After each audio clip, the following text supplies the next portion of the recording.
ही पुसद आणि परिसरात उत्कृष्ट शिक्षण, चांगले संस्कार आणि भारतीय संस्कृती जपणारी संस्था म्हणून ओळखली जाते।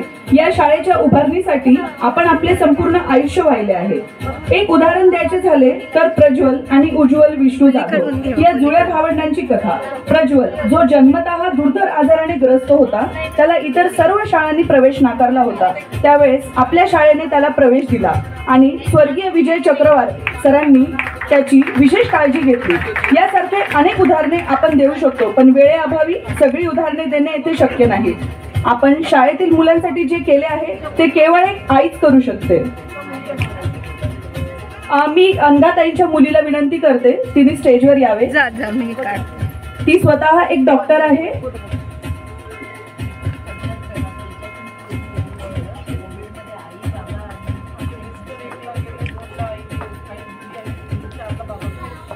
आपल्या जीवनातील महत्त्वाच्या आणि जवळच्या व्यक्तींच्या निधनानंतरही आपण हिंमत न हारता आपली संस्था आणि सामाजिक कार्य अविरतपणे चालवत आहात।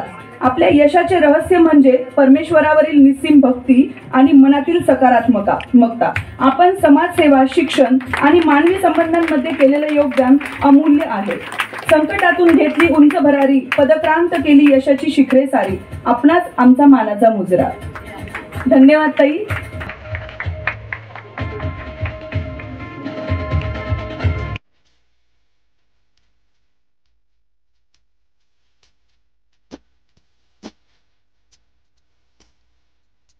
नमस्कार, आकस्मिक परिवाराकडून मी रेश्मा शिंदे आज आलेली आहे पुसदमधील नामवंत ज्या शैक्षणिक क्षेत्रामध्ये आपला नावाचा ठसा उमटवलेल्या सर्वांच्याच परिचित आणि लाडक्या, ज्या नुसतं शैक्षणिक क्षेत्रातच नसून त्यांनी सामाजिक क्षेत्रात देखील आपली वेगळी ओळख निर्माण केली आहे आणि प्रसिद्धीच्या झोतापासून नेहमीच वेगळ्या राहणाऱ्या, कधीच त्यांनी प्रसिद्धीसाठी आपला पुढे केले नाही किंवा कोणालाही आग्रह केला नाही, तरी पण आम्ही आज स्वतःहून त्यांच्या सोबत आलेलो आहेत आणि त्यांना भेटलो आहे आणि आता नेमकंच त्यांचा एक त्यांना पुरस्कार प्राप्त झालेला आहे आणि त्या पुरस्काराच्या खरोखर ते डिझर्व करतात। त्यांना तो पुरस्कार मिळाला त्यासाठी आकस्मिक परिवार आणि पुसदमधून सगळीकडूनच त्यांना खूप खूप खूप अभिनंदनाचा वर्षाव होत आहे। त्यासाठीच आम्ही आज त्यांना भेटायला आलेलो आहोत।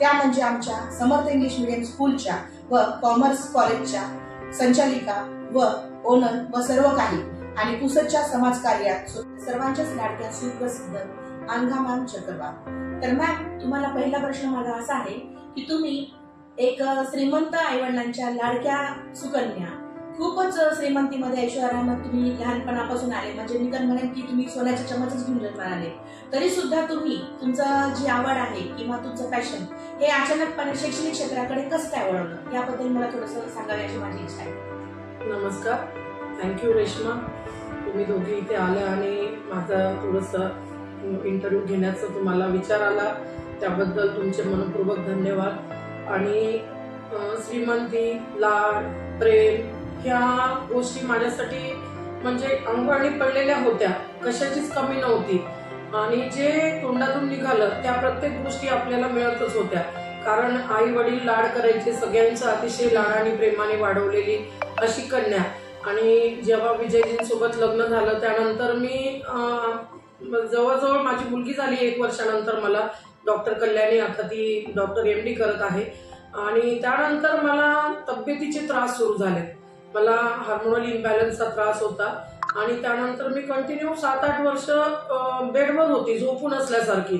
हा जो पिरियड होता हा कोणाला माहितीच नाही माझ्या आयुष्यामधला आणि नेमकं त्यावेळेला माझ्या मिस्टरांनी मला खूप सपोर्ट केला, माझ्या आई वडिलांनी, माझ्या मिस्टरांनी।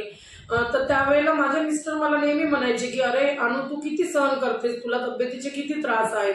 तर त्या त्रासामधून बाहेर पडण्यासाठी बरेचसे उपाय झाले, मेडिकल सायन्स तर खूप पुढे गेलेलं आहे, पण त्या काळामध्ये बऱ्याचशा गोष्टी माहिती नव्हत्या, तर हार्मोन्स घेऊन तब्येत थोडीशी सुधारणा तब्येतीमध्ये होत होती। तर त्यावेळेला एक पेपरमध्ये ऍड बघितली की शाळेसाठी ऍड होती ती की कोणाला शाळा प्ले स्कूल सुरू करायचं असेल तर तुम्ही ते सुरू करू शकता।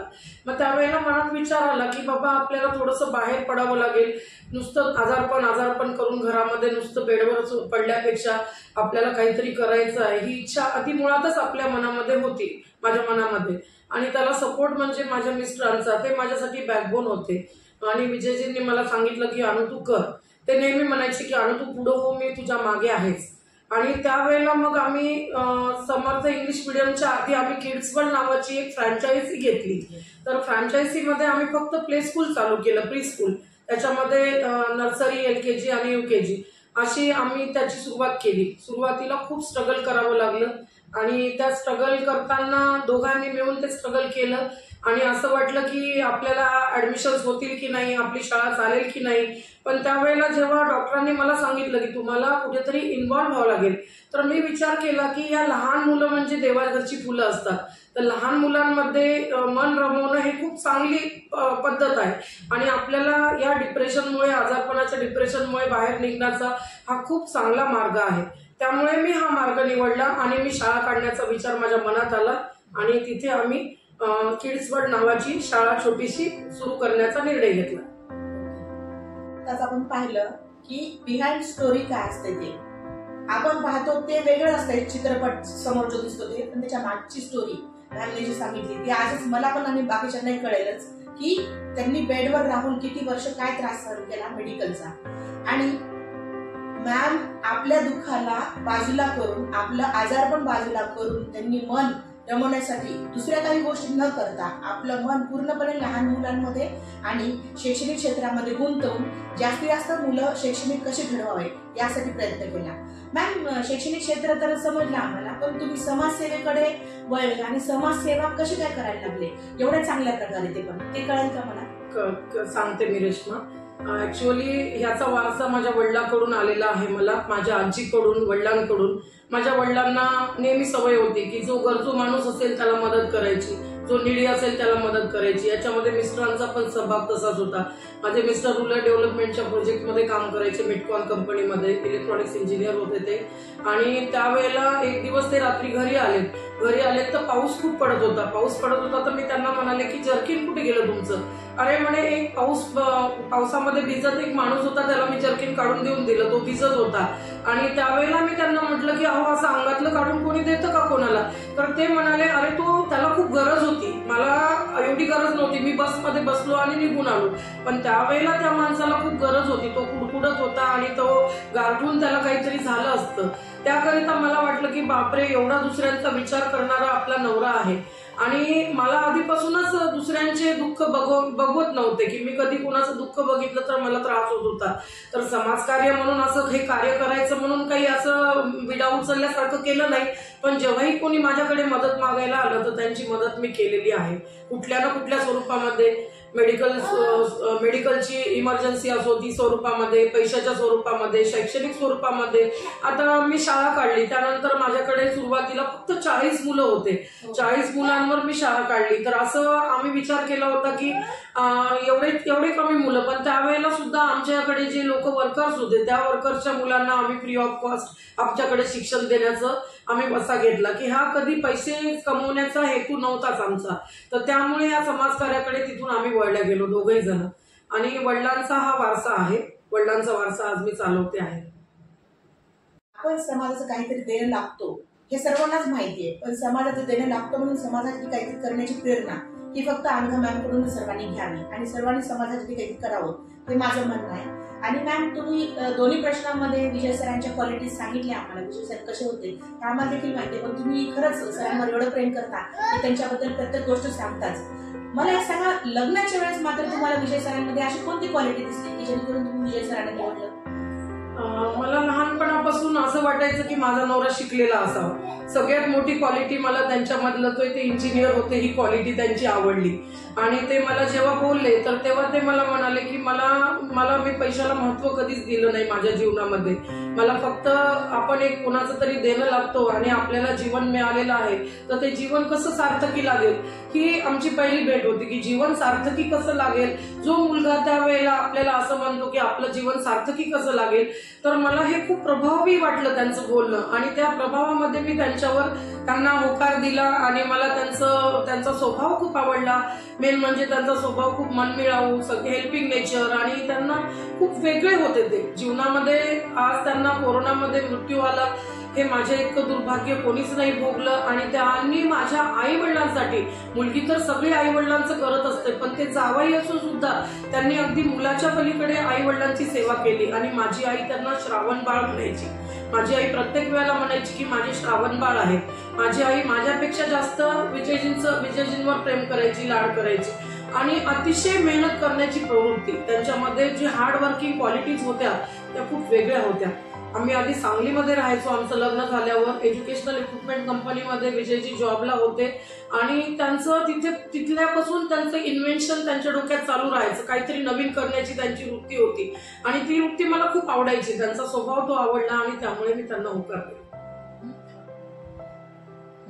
आताच आपण पाहिलं की मुलगा तर आईवडिलांचं करतोच, सून देखील आईवडिलांचं करतेच, परंतु विजय सरांसारखा जावई हा क्वचितच कुठं कुठं पाहायला भेटतो. मॅमवर तर त्यांनी प्रेम केलंच, मॅमचा खंबीर आधार होते असं मॅमने सांगितलंच, पण त्यासोबतच विजय सर खरेच किती चांगले जावई होते हे आपण मॅमच्या बोलण्यावरून पाहिलेलं आहे. मॅम, तुमच्या आई वडिलांबद्दल आम्हाला माहिती आहे, तुम्ही आणि विजय सरांबद्दल पण तुम्ही छान बोलले, आता सांगितली आम्हाला माहिती, जी माहिती होती ती देखील कळाली. पण मॅम, कल्याणीबद्दल बरंचसं खूप जणांना काही माहिती नाही आहे. तर तुमची मुलगी कल्याणी खूप गोड आहे, आम्ही तिला भेटलोय आणि तुम्ही खूप जिद्दीने तिला खूप प्रेरणा देऊन तिला डॉक्टर बनवलेला आहे. तर भविष्यामध्ये तुम्ही तिला काय स्वरूपात कसं पाहू इच्छिताय? माझी मुलगी डॉक्टर कल्याणी, बाळाचे पाय जसे पाळण्यात दिसतात त्याप्रमाणेच ती अतिशय हुशार, सुस्वभावी, अतिशय हुशार, अतिशय निर्मळ मनाची. आणि तिचं लहानपण हे बघण्यातच गेलं की आई बाबा, आजी आजोबा, तिचे बाबाची आई आहे, बाबा सगळे कसे एक दुसऱ्यांना मदत करतात. आणि आपल्या घरी आल्यानंतर निडी लोकांचा कसा त्यांना आपल्याला आपण सावरून घेतो, त्यांना मदत कशी करतो, अशीच ती मोठी झाली. आणि तिचं एक एम होतं, तिला डॉक्टर बनायचं होतं. आणि ती तिच्या जिद्दीवर ती डॉक्टर झाली. आणि ज्या वेळेला ती डॉक्टर झाली त्यावेळेला आमचं दुर्भाग्य की ज्या वेळेला तिचा MBBSचा रिझल्ट लागला, तर रिझल्ट लागला त्या दिवशी तिचे पप्पा व्हेंटिलेटरवर होते. त्यावेळेला ती म्हणाली की आई आपण पप्पा आल्यावर सेलिब्रेट करू. तर तो दिवस आलाच नाही आणि हा खूप दुर्भाग्याचा दिवस होता आमच्यासाठी. आणि आम्ही म्हटलं की बेटा तुझं MBBS, आज कुठल्याही आईला कुठली मुलगी डॉक्टर झाल्यानंतर किती मोठा आनंद होतो.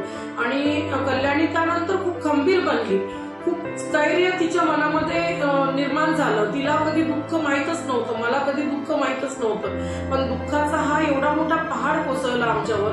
आणि कोविडमध्ये पहिल्या दिवशी माझे हसबंड गेले, दुसऱ्या दिवशी माझी आई गेली 2 तारखेला आणि 4 तारखेला माझे वडील गेले. हा एवढा आघात आणि एवढा आघात, एवढं छोटंसं लेकरू माझी कल्याणी, आणि तिने एवढं सहन कसं केलं हे मला सुद्धा कळत नाही. मला कल्पनाच येत नाही की तिने एवढं सहन कसं केलं. त्यावेळेला तिने मला सावरलं, मला तिने सांभाळलं आणि तिने सांगितलं की आई आता पप्पाची जागा तुला घ्यायची आहे. आज माझे वडील आणि आई तूच आहे. आणि ती आताही तिच्यामध्ये समाजसेवेची भावना रुजलेली आहे. ती म्हणते की माझं जे हॉस्पिटल होईल तिथे 4 बेड मी पप्पांच्या नावाने चॅरिटी करेन आणि पप्पांच्या नावाने ठेवेल. त्या 4 बेडला मी कधीच पैसे तिथे चार्ज करणार नाही. आणि तिच्या समोर जरी कोणी निडी आलं, आता ती गव्हर्नमेंट हॉस्पिटलमधून, गव्हर्नमेंट ऑफ गोंदियामधून ती डॉक्टर झाली, तर तिथे कोणी पेशंट समजा निडी असला, कोणाला काही फळं आणायला पैसे नसले तर ती त्या लोकांना पैसे द्यायची.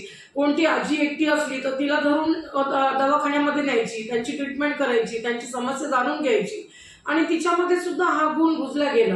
आणि आजही तिला, आज ती एम्समध्ये MD करते आहे, रेडिओलॉजीमध्ये MD करते आहे ती. आणि आजही तिचं हे स्वप्न आहे की मला माझ्या वडिलांच्या नावाने विजय मेमोरियल हॉस्पिटल काढायचं आहे आणि वडिलांचा जो वारसा होता, आई वडिलांचा वारसा समोर न्यायचा आहे.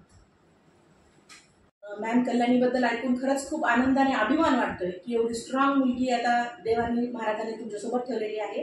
आणि मॅम, सोशल मीडियावर, फेसबुकवर आम्ही तुमचे फ्रेंड आहे, तर आम्ही तुमचा दुसरा एक ग्रुप पाहिलेला की तुम्ही कुकिंग खूपच सुंदर आणि खूपच छान करताय. तर ही आवड तुमच्यात कशी निर्माण झाली? म्हणजे शक्यतो असं पाहिलं की श्रीमंताच्या मुलींना कांदा देखील कापता येत नाही, लसण देखील हे करता येत नाही, पण तुम्ही इतके सुंदर सुंदर पदार्थ बनवून टाकताय की अक्षरशः आम्हाला वाटतं की जावं मॅमला भेटावून खायला जावं, पटकन पार्टीला जावं. ऍक्च्युअली मला ही आवड आईपासून निर्माण झाली. माझी आई अतिशय अन्नपूर्णा होती. माझी आई, माझी आजी हे मला आईचं बाळकडू आहे. माझ्या घरामध्ये माझी आई स्वयंपाक करायची तर सगळ्या घरामध्ये सुगंध दरवळायचा. माझे आजोबा म्हणायचे की तुझ्या सुनबाई, तुझ्या हातामध्ये अन्नपूर्णा बसलेली आहे. आणि आईचं हे बाळकडू आमच्यामध्ये आलं आहे. आम्हाला खूप आवड आहे. देवपूजा असो, संस्कार असो, घरामध्ये सगळं देव धर्म पूजा अर्चा, त्यानंतर घरामध्ये वेगवेगळे पदार्थ करणं आणि दुसऱ्यांना खाऊ घालणं, हे मला खूप आवड आहे. आणि माझे मिस्टर सुद्धा म्हणायचे की माझी बायको खूप छान स्वयंपाक करते, आणि त्यामुळे मला ती आवड निर्माण झाली. आणि कुठलंही प्रेम म्हणतो ना आपण, पोटातून ह्याच्यामध्ये येतं म्हणून, तर त्यानुसार मी माझ्या नवऱ्याला वेगवेगळे पदार्थ करून खाऊ घालायची मला आवड निर्माण झाली.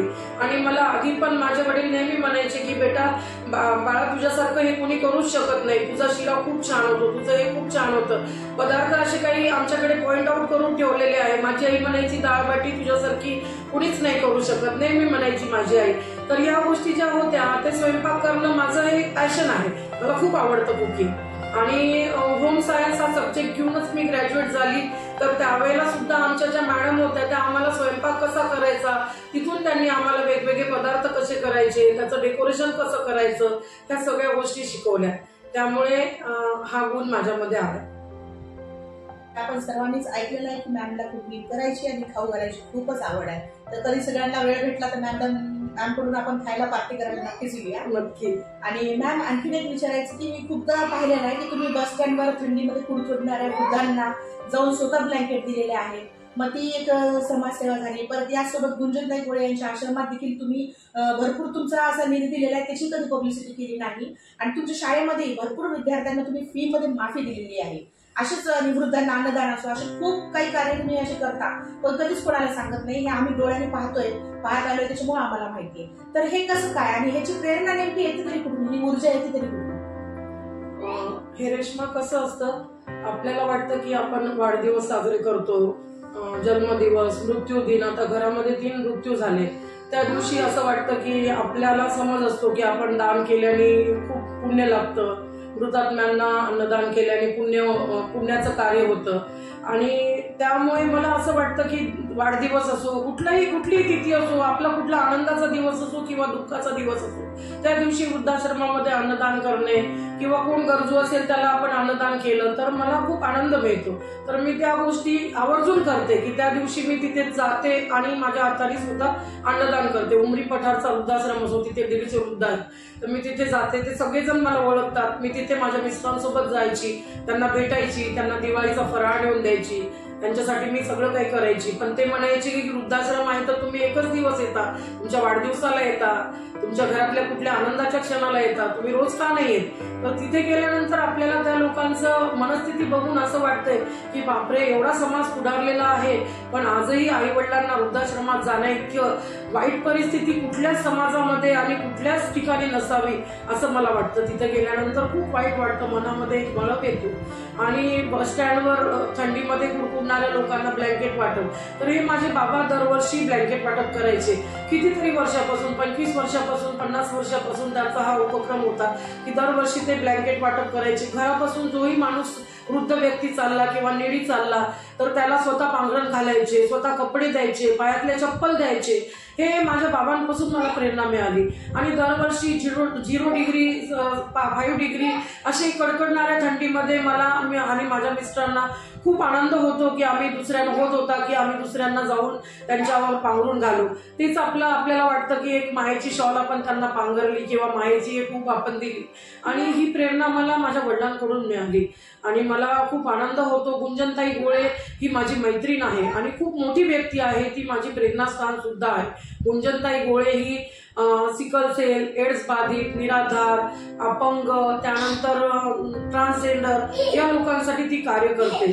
मनोरुग्ण असतात, त्या मनोरुग्ण बायकांना कोणी लोकांनी तिच्यावर अत्याचार केला तर त्या बाईला जर दिवस राहिले तर गुंजन गोळे त्यांना त्याच्या आश्रमात नेते, त्यांचं संगोपन करते, तिचं 9 महिने पालन पोषण करते. तिचं बाळ झाल्यानंतर त्या बाळाला ती स्वतःजवळ ठेवते आणि नंतर त्या व्यक्तीला, जी पीडित व्यक्ती असते, जी मनोरुग्ण असते, त्या मनोरुग्णाला ती रिहॅबिलिटेशन सेंटरमध्ये नेऊन सोडते.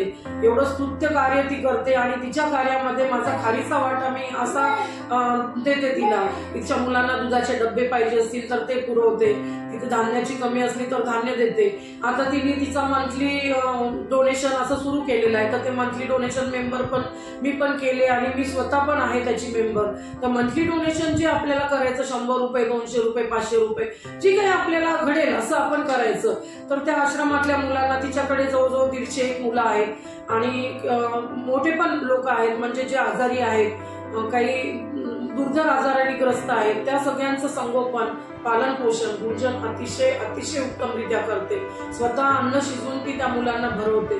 तिच्या स्वतःच्या मुलांसारखंच ती इतर मुलांना सांभाळते आणि त्या लेडीचा एक आदर्श घेऊन मला हे म्हणजे एक प्रेरणा मिळाली मला, आणि असं काम करण्यासाठी मला खूप आनंद मिळतो. त्यामुळे मी गुंजनच्या आश्रमाला मदत करते नेहमी. गुंजन सोबत बऱ्याचशा तिच्या भावनांची अभिव्यक्ती होती. आम्ही दोघी खूप चांगल्या मैत्रिणी झालो. गुंजनला माहिती आहे की माझ्यावर किती दुःखाचा डोंगर कोसळला, त्यावेळेला तिने मला मोरल सपोर्ट खूप केला आणि तिथून मला ह्या सगळ्या गोष्टींची प्रेरणा मिळाली. दिवाळीला, जेव्हा दरवर्षी दिवाळीला आम्ही बऱ्याचशा मुलांना फराळ वाटप करतो, त्या मुलांना स्वेटर वाटप करतो. आता माझे पॅरेंट्स सुद्धा माझ्यापासून प्रेरणा घेऊन द्यायला लागले. मागच्या वर्षी एक नर्सिंग पॅरेंट्स होते, त्यांनी सगळ्या मुलांना स्वेटर वाटप केले आणि त्या मुलांना खाऊ फराळ दिल्यानंतर त्या मुलांच्या चेहऱ्यावरचा आनंद आपल्याला वाटतो की आपली दिवाळी तर आपण साजरी करतोच, पण त्या मुलांच्या चेहऱ्यावरचा आनंद बघून वेगळाच आनंद मिळतो. आपल्याला दिवाळीचा आनंद द्विगुणित झाल्यासारखा होतो. त्यानंतर माझ्याकडे बरेचसे मुलं आहेत असे की ज्यांना 35% मुलं मी फ्री ऑफ कॉस्ट शिकवते. बरेचसे मुलं आहेत की जे कामवाल्यांचे आहेत किंवा इतर गरजू लोकांचे आहेत, तर त्या मुलांकडून काय फीस घेणार. ऍक्च्युअली माझ्या शाळेची फीस ही खूप कमी आहे. वर्षाला आम्ही 10,000 ते 12,000 रुपये फीस मध्ये आम्ही इंग्लिश मिडियमचं शिक्षण देतो आहे. इन्फ्रास्ट्रक्चर सगळं वेल इक्विप्ड आहे आणि ह्याच्यामध्ये मी सगळं मुलांना देत आहे, प्रोव्हाइड करत आहे. आणि तिथे जे मुलं निडी असतात त्या मुलांना स्कॉलरशिप देणं, त्या मुलांना शैक्षणिक सुविधा देणं, हे करण्यात मला खूप आनंद मिळतो. तर आता आपण पाहिलेलं आहे की मॅम बोलत असताना त्यांनी स्तुती करताना स्वतःची किती कमी केलेली आहे. त्यांच्या स्तुतीमध्ये त्यांचे मिस्टर असो, त्यांचे आई वडील असो, प्रेरणास्थळ असो, बाकीच्या गोष्टीमध्ये गुंजनताई यांचं सोशल वर्क बद्दल त्यांनी किती भरभरून स्तुती केलेली आहे आणि ही यांच्याकडून एक प्रेरणा घेण्यासारखी आहे. कारण एक महिला एका महिलेची स्तुती करताना आपण रेअरच बघतो, खूप क्वचितच बघतो, पण मॅमचं तुम्ही बघितलं की त्यांनी गुंजनताई बद्दल एवढं शब्द सुद्धा राहिले की जर टाइम लिमिट नसतं तर मॅमने आणखीन त्यांच्यावर खूप मोठं काही बोलले असते.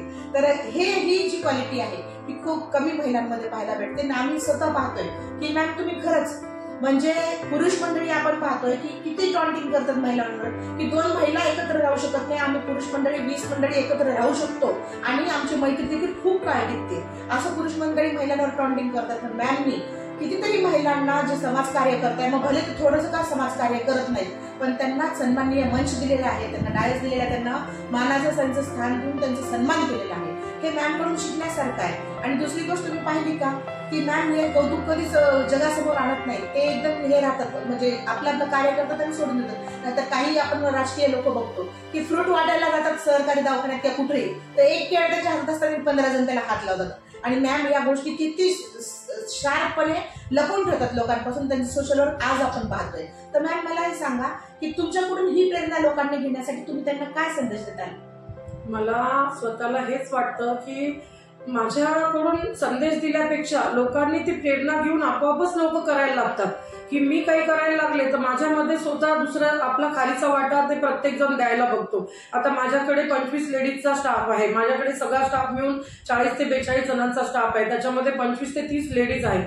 तर त्या लेडीज मला आईसारखी वागणूक देतात. मला अगदी मी तिथूनच शिकली की 2 बायका एका ठिकाणी राहू शकत नाही, हा समज चुकीचा आहे. आणि किती जरी कोणी काही म्हटलं तरी आमची जी युनिटी आहे, आमचं हे टीम वर्क आहे. जे शाळा चालवण्याचं माझं सक्सेस आहे ते माझं एक टीम वर्क आहे. मी नेहमी म्हणते की मी न्यूट्रल राहते, की मला बाहेर माझी स्तुती केलेली आवडत नाही किंवा मी कोणासमोर माझी स्तुती करत नाही आणि मला आवडतही नाही ती गोष्ट. पण जेव्हा लोक मला म्हणतात आज मला हा पुरस्कार मिळाला, तर त्या पुरस्काराच्या माध्यमातून मला खूप आनंद झाला की आपल्या कामाची पोचपावती मिळाल्यासारखा आनंद झाला. आणि लोक जेव्हा आपल्याला बघतात की प्रेरणा मिळते लोकांना सांगण्यापेक्षा, मला वाटतं की करणं महत्वाचं आहे. आपण केलं तर आपल्या करण्यातूनच ते दुसरे लोक आपल्याला शिकून आपली प्रेरणा घेऊन त्यांनी हे काम करावं. मॅम आणखीन एक मला कौतुक वाटतं की तुमच्या शाळेचं एक नाविन्य मी पाहिलंय दुसऱ्या शाळेपेक्षा. तुमची शाळा वेगळी का तर इथं मी पाहते की तुम्ही हिंदू संस्कृती व हिंदू संस्कृतीचे जे सणवार आहेत ह्याचं पूर्णपणे मुलांना शिक्षण देता, त्याचं काय मिनिंग आहे हे तर शिकवताच, पण हे शिकवत असताना तुमच्याकडे काही मुस्लिम विद्यार्थी देखील प्रवेश करतात, म्हणजे त्यांना माहिती आहे की तुम्ही हिंदू संस्कृतीला इथे फोकस करता, तरी देखील ते मुस्लिम विद्यार्थी तुमच्याकडे प्रवेश करतात, ऍडमिशन जास्त त्यांचे वाढते आणि त्यांना सुद्धा तुम्ही एक प्रेमळ अंतःकरणातून कृष्णाची भूमिका, राधाची भूमिका देतात आणि ते मान्य करून त्या भूमिका पार देखील पाडतात. हे तुम्हालाच कसं जमतं, बाकी कोणाला कसं काय जमत नाही बरं? ऍक्च्युअली सार्वभौमिकता आपण सेक्युलरिझमवर बिलीव्ह करायला पाहिजे. मला तेच वाटतं की हिंदू, मुस्लिम, शीख, इसाई आपण भाई भाईच म्हणतो, त्यानुसार मी चालते. आणि मी सांगते रेश्मा, माझ्याकडे जे मुस्लिम लोक आहेत ते मला इतके सपोर्ट करतात आणि माझ्याकडे जे पॅरेंट्स येतात, मुस्लिम पॅरेंट्स, ते ऍक्च्युअली ते स्वतः राजा बनण्यासाठी इच्छुक असतात की मॅडम हमें भी बनना है. और माझ्याकडे निर्बाण आहेत, माझ्याकडे अजून साहिबा अली आहेत, काही माझे स्टुडंट्स आहेत. आदिल निर्बाण अतिशय प्रेम करतो तो माझ्यावर, खूप जास्त प्रेम करतो तो मुलगा. त्यांनी आता सरांना गेल्यानंतर तो सरांची आठवण काढतो. माझ्या प्रत्येक स्टेटसवर त्याचे रिमार्क्स असतात, त्याचे फीडबॅक्स असतात. एवढा छोटा मुलगा आहे तर त्या मुलांना प्रेमाशिवाय दुसरं काही माहीतच नसतं. हे इतके छोटे मुलं आहे की यांना हिंदू, मुस्लिम असे धर्मभेद, जातीवाद हे करायला त्यांना माहीतच नसते. याला आपणच भाग पाडतो. आणि माझे विचार असे आहे की आपण यामध्ये कुठेही न स्वतःला गुंतवता त्यांना त्यांच्या ह्याच्यावर सोडून द्यायचं. हे छोटे मुलं असतात, यांना कुठला धर्मभेद, जातीभेद, पंथभेद यांना नसायला हवा आणि शाळेमध्ये आपण सार्वभौमिकतेनेच जावं लागतं. त्यानुसार मी आपले सण साजरे करते आणि ह्या मुलांना त्याचं नॉलेज देण्याचा प्रयत्न करते. हा माझा छोटासा प्रयत्न आहे. आणि माझ्याकडले जे इतर धर्माचे लोक आहेत त्या लोकांना सुद्धा माझं त्यांच्याशी सुद्धा एवढंच चांगलं रिलेशन आहे. आणि त्या लोकांपासून मला आणखी प्रेरणा मिळते की बाबा हे जातीवाद माणसाने निर्माण केलेले आहे आणि हे जातीवाद कधी आपल्याकडून बंद होतात, बंद व्हायला पाहिजे अशी मी आशा करते. खरंच मॅम, शाळा कॉलेजेस सर्वभौमच असायला पाहिजे आणि तुमचं त्यात खरंच मोलाचं हे आहे की तुम्ही प्रत्येकाला घेऊन खूप चालता आणि तुमचं वागणं एवढं फ्रॉंट आहे की सगळेजण तुमच्यावर प्रेम करतात. मॅम, आणखीन एक मला आनंदाची गोष्ट अशी सांग वाटते की खूप जण आपल्या बॉसला लाईक करत नाहीत, मग ते त्यांच्या अंडर असताना असो की बॉसला सोडून गेल्यावरही असो, पण तुमचा स्टाफ असा आहे की जो तुम्हाला काही कारणास्तव कधी एखादा सोडून जरी गेला तरी तो तुम्हाला लाईक करतो, तुमच्याबद्दल स्तुतीच करतो. कोणाचीच हिंमत होत नाही की कधी मॅम बद्दल काही बोलली असेल आणि बोलू शकतील असं. आणि तुम्ही या गोष्टीसाठी खरंच डिझर्व आहेत आणि त्यासाठी आम्ही सांगू इच्छितो की मॅमला आता एक सुंदरसा खूप छान पुरस्कार भेटलेला आहे. मॅम त्या पुरस्काराच्या खरोखर मानकरी आहे. त्या पुरस्काराबद्दल आपण सर्वजण जाणून घेऊया, ज्या कारणासाठी मी खरंच आज मॅमला भेटायला आलेली आहे. रेश्मा, स्टाफचं म्हणाल तर मला असं वाटते की मी त्या स्टाफला स्टाफ म्हणून असं कधी ठेवतच नाही, बॉस म्हणून कधी बॉसिंग केलीच नाही.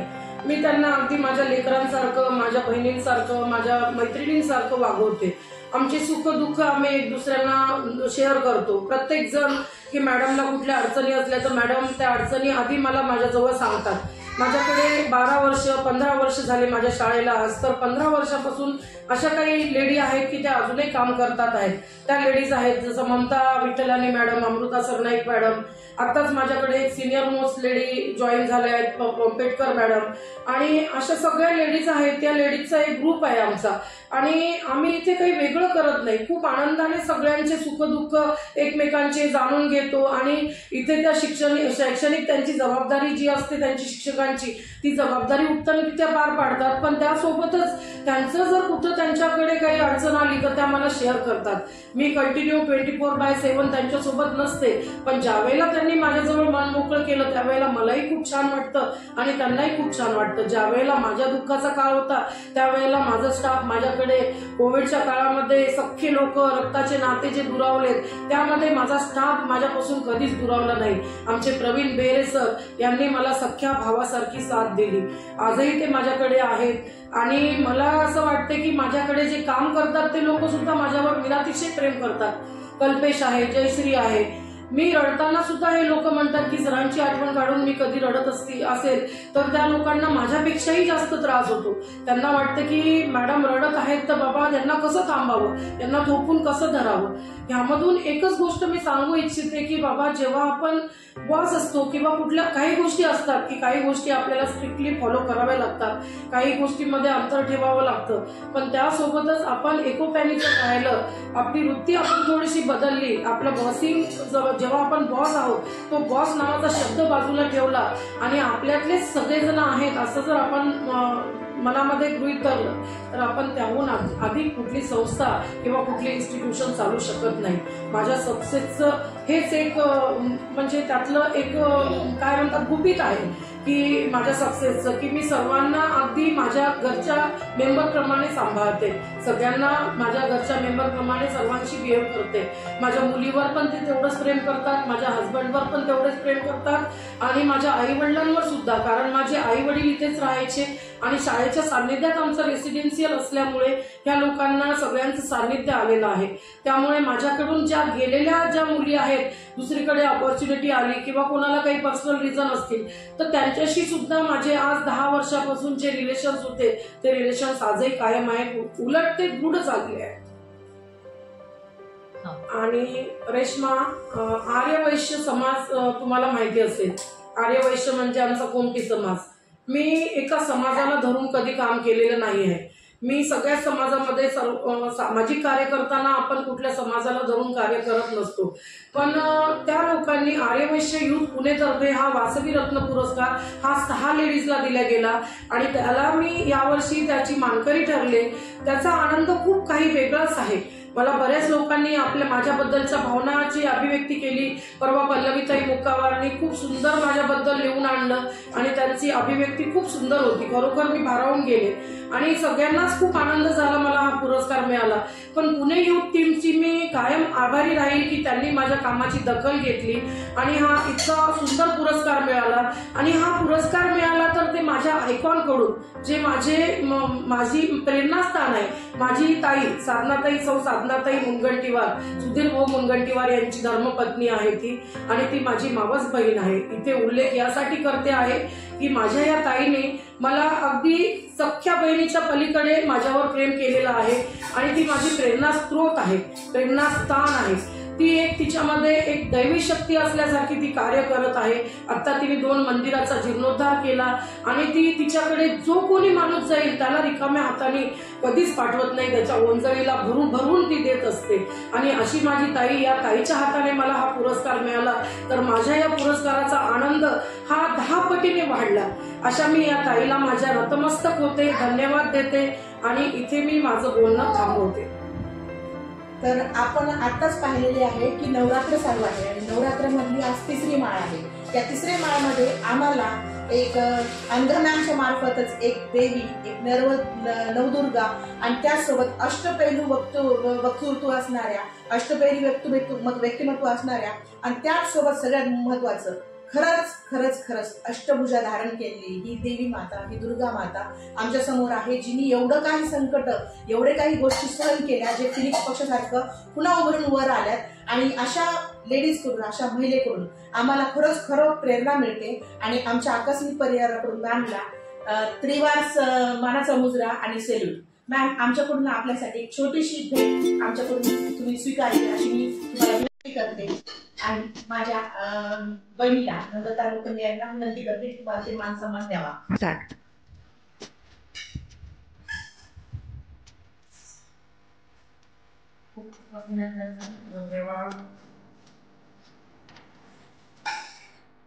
धन्यवाद.